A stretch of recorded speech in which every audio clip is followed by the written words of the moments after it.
हाँ बच्चों, जैसा कि हम आपको इससे पहली वाली वीडियो में बता रहे थे कि हमने आपको जो है राष्ट्रीय आय की अवधारणाएं 6 अवधारणाएं आपको बता दी थी और इसमें हमने 2 अवधारणाएं अभी और शेष बची थी, तो इनको हम आज की वीडियो में आपको बता रहे हैं। तो सबसे पहले आप इन्हीं को समझने का प्रयास करेंगे। तो देखिएगा, सबसे जो सातवीं जो अवधारणा है वह है व्यक्तिगत आय।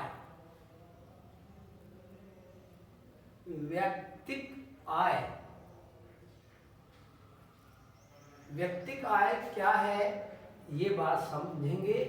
परिवारों को सभी स्रोतों से प्राप्त चालू आय। कोई भी परिवार है, किसी भी परिवार को विभिन्न स्रोतों से जो आय प्राप्त होती है उसके जोड़ को हम व्यक्तिगत आय कहते हैं। जैसे एक परिवार को मान लीजिएगा कृषि से आय प्राप्त हो रही है, एक छोटी सी दुकान है उससे आय प्राप्त हो रही है, मान लीजिएगा उसे जो है पशुपालन हो रहा है उससे आय प्राप्त हो रही है, मान लीजिएगा एक बच्चा नौकरी करता है उससे आय प्राप्त हो रही है। समझ रहे हैं आप? ध्यान दें। व्यक्तिगत आय परिवारों को सभी स्रोतों से प्राप्त चालू आय का जोड़ व्यक्तिगत आय कहलाता है। समझ में बिल्कुल क्लियर आ गया है। आगे ध्यान दीजिएगा, निजी आय एवं व्यक्तिगत आय। इससे पहले हमने आपको एक अवधारणा पढ़ाई थी, निजी आय। तो निजी आय और व्यक्तिगत आय में मुख्य अंतर क्या है? जैसा कि आपको एक जैसे नाम दिखाई दे रहे होंगे, व्यक्तिगत आय और निजी आय एक जैसा दिखाई देता होगा, लेकिन ऐसा नहीं है। संक्षिप्त अंतर क्या यह है कि निजी आय में निगम बचत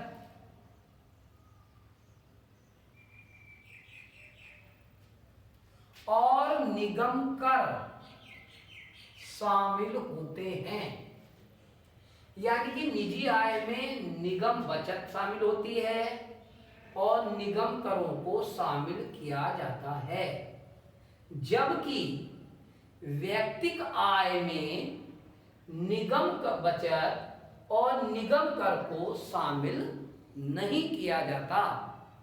यानी कि यदि हम व्यक्तिगत आय और निजी आय दोनों को अगर हम बैलेंस बनाना चाहें तो व्यक्तिगत आय इक्वल टू निजी आय हम कब लिख पाएंगे? जब निजी आय में से हम निगम बचत और निगम कर घटा देंगे। निगम बचत और निगम कर किसमें से घटा देंगे? निजी आय में से घटा देंगे। तो वह जो कुछ घटने के बाद जो बचेगा वह हमारी व्यक्तिगत आय कहलाएगी। चलिएगा आगे चलते हैं। जबकि व्यक्तिगत आय में ये शामिल नहीं होते। कौन से शामिल नहीं होते? निगम बचत और निगम कर शामिल नहीं होते। ये किसमें शामिल होते हैं? ये निजी आय में शामिल होते हैं। तो निजी आय और व्यक्तिगत आय में जो संक्षिप्त डिफरेंस है, बहुत छोटा सा अंतर है। बस ये बात आपको ध्यान में रखनी है कि जहां पर निगम बचत और निगम कर जिसमें शामिल हो जाएं वह तो आपकी जो है वो निजी आय है, और निजी आय में से यदि ये दोनों कर घटा दिए जाएं तो घटने के बाद जो शेष बचता है उसे व्यक्तिगत आय के नाम से जाना जाता है। आगे चलते हैं, इसको हम सूत्र रूप में भी देख लेते हैं। व्यक्तिगत आय इक्वल टू निजी आय जैसा कि हमने अभी आपको बताया कि निजी आय और व्यक्तिगत आय कब बराबर होंगे, ये कब बैलेंस में होंगे, जब निजी आय में से हम अवितरित लाभ यानी कि निगम बचत घटा देंगे और घटा देंगे निगम कर। अवितरित लाभ का मतलब यहां निगम बचत से है। तो ध्यान दें, व्यक्तिगत आय इक्वल टू निजी आय कब होगा, ये कब बराबर होंगी, जब निजी आय में से हम अवितरित लाभ जिसे निगम बचत कहा जाता है, निगम कर, इन दोनों को जब निजी आय में से घटा दिया जाता है तो यह व्यक्तिगत आय कहलाती है। ये दोनों घटक परिवारों को प्राप्त नहीं होते। कौन से घटक प्राप्त नहीं होते परिवारों को? निगम बचत और निगम कर, ये दोनों परिवारों को प्राप्त नहीं होते।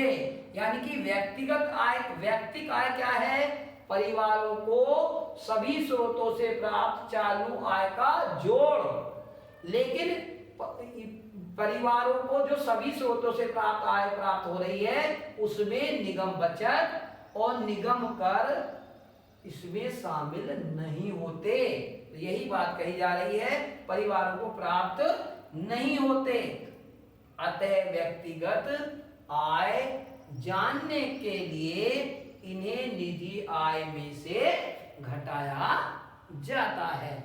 जैसा कि आप देख रहे हैं, हमने आपको यहां से लेकर यहां तक एक ही बात है, संक्षिप्त बात एक ही आपको दिमाग में रखनी है कि निजी आय और व्यक्तिगत आय में आपको डिफरेंस समझना बहुत जरूरी है। यदि व्यक्तिगत आय और निजी आय इन दोनों को हम बैलेंस करें, जो मैंने कई बार आपको यहाँ पर वीडियो में उल्लेख कर दिया है अब तक, तो आप देखेंगे कि संक्षिप्त अंतर यही है कि निजी आय में से यदि हम निगम बचत और निगम कर को घटा दें तो जो कुछ शेष बचेगा उसे व्यक्तिगत आय की संज्ञा दी जाएगी, क्योंकि ये दोनों मद परिवारों को प्राप्त नहीं होते। ये निगम बचत और निगम कर ये सारे के सारे जो है वो परिवार को प्राप्त नहीं होते, बल्कि उसकी आय में से पहले ही काट लिए जाते हैं। चलते हैं, अब हम राष्ट्रीय आय की अंतिम अवधारणा को हम यहां पर बताने का प्रयास कर रहे हैं। अंतिम अवधारणा है व्यक्तिगत प्रयोज्य आय। ध्यान दें, व्यक्तिगत आय यह क्या है? व्यक्तिगत प्रयोज्य आय। यानी कि आप अगर ध्यान दें, अगर हम व्यक्तिगत आय में से जो हमें आय प्राप्त होती है, आपको मैं बताना चाहूंगा, रफली बता देता हूं, व्यवहार में आप जाएं तो जो आय हमें प्राप्त होती है उसमें से हमें अप्रत्यक्ष कर, कौन से कर? प्रत्यक्ष कर। यानी कि जैसे आप मान के चलिएगा सर्विस करते हैं तो जो आपको व्यक्तिगत आय प्राप्त हुई, जो आपके अकाउंट में पैसा आया, उसके बाद उसमें से आपको आपकी जो वो व्यक्तिगत आय है वो प्रयोग करने योग्य कितनी बचेगी, उसमें से भी आप यदि प्रत्यक्ष करों को घटा दें, सही मायने में अगर आप देखें तो मैं आपको कुछ बताना चाहूंगा कि यहां हम प्रत्यक्ष करों को घटा दें और ये जो आप देख रहे हैं कि परिवारों द्वारा दिए गए शुल्क और जुर्माने को भी घटा दें, और सही आप बात करें तो परिवारों द्वारा क्रय की जाने वाली वस्तुओं पर लगने वाले अप्रत्यक्ष करों को भी यदि हम घटा दें तो वास्तव में जो आय हमारे पास बचती है वह व्यक्तिक प्रयोज्य आय कहलाती है। मतलब जिसे हम अब प्रयोग कर सकते हैं। जैसे मान लीजिएगा कि आपने 10 रुपए का एक बिस्किट का पैकेट खरीदा, उस पर टैक्स लग रहा है अप्रत्यक्ष कर। मान लीजिएगा उस पर 1 रुपए का टैक्स लग रहा है।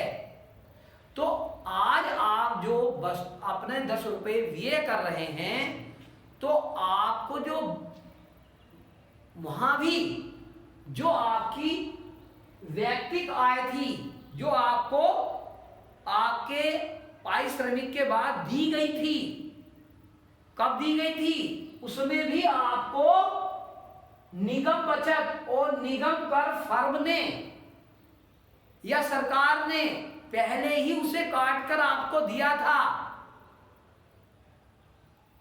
व्यक्तिक आय पहले ही आपसे कुछ काटकर आपको दिया गया है, लेकिन उसके बावजूद भी आप पर प्रत्यक्ष कर इनकम टैक्स के रूप में लगा दिया गया है, आयकर के रूप में लगा दिया गया है। और वस्तुएं जब आप उसी आय से खरीदते हैं तो आप पर अप्रत्यक्ष कर लगा दिया जाता है और कुछ शुल्क जमा करा दिया जाता है।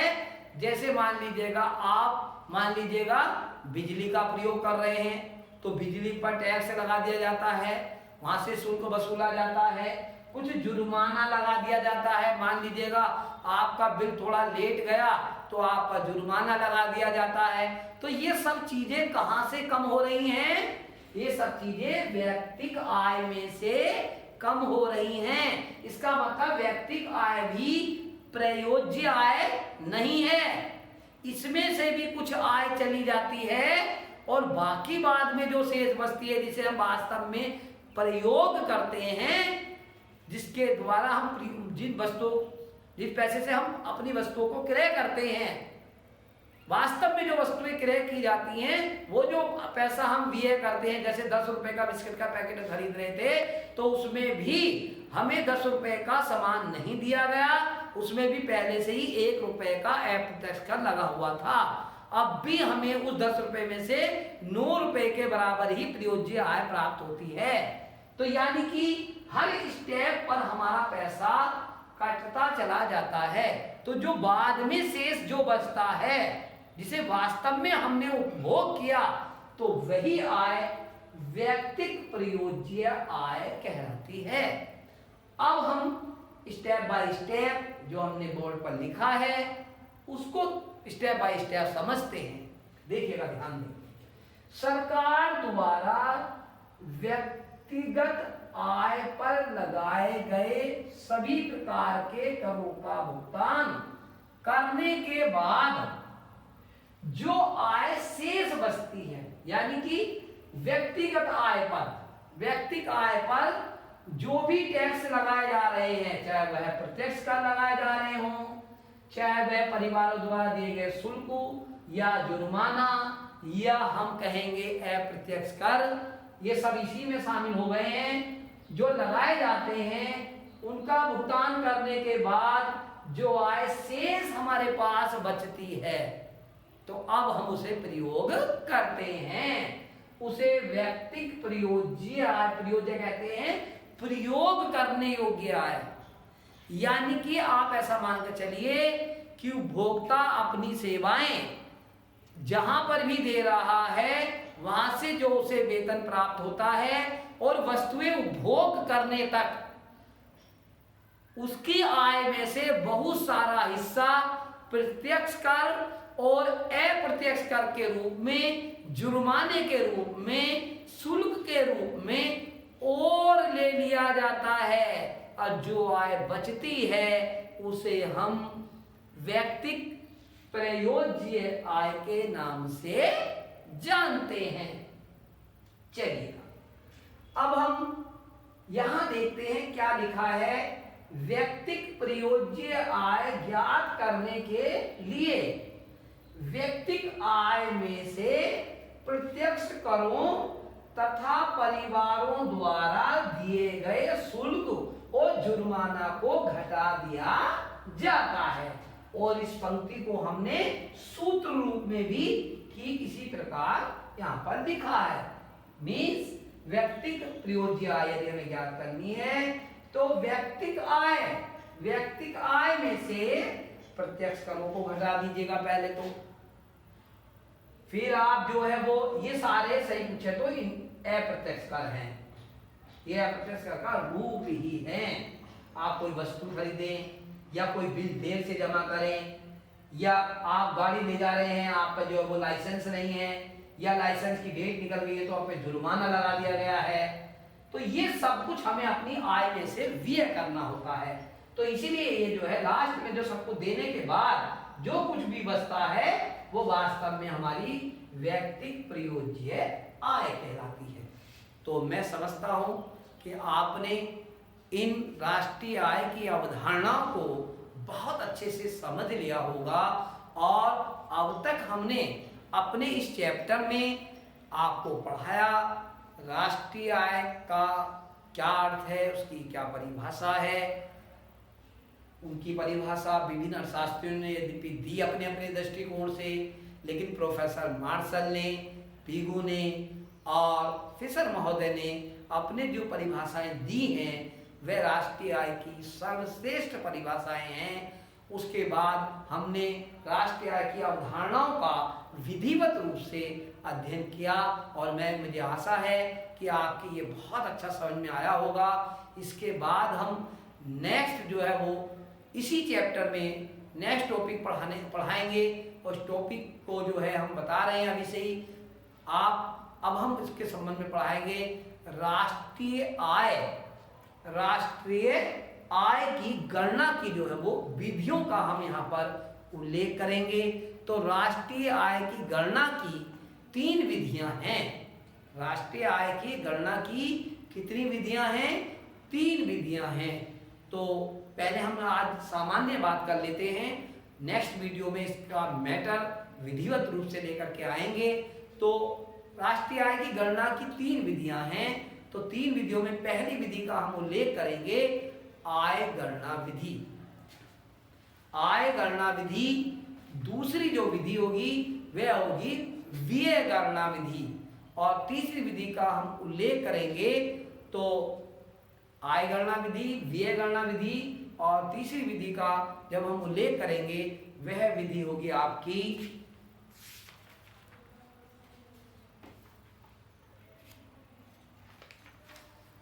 उत्पादन गणना विधि। तो इस तरीके से 3 विधियों का हम उल्लेख करेंगे। तो हम आशा करते हैं कि आप इंतजार करेंगे। धन्यवाद।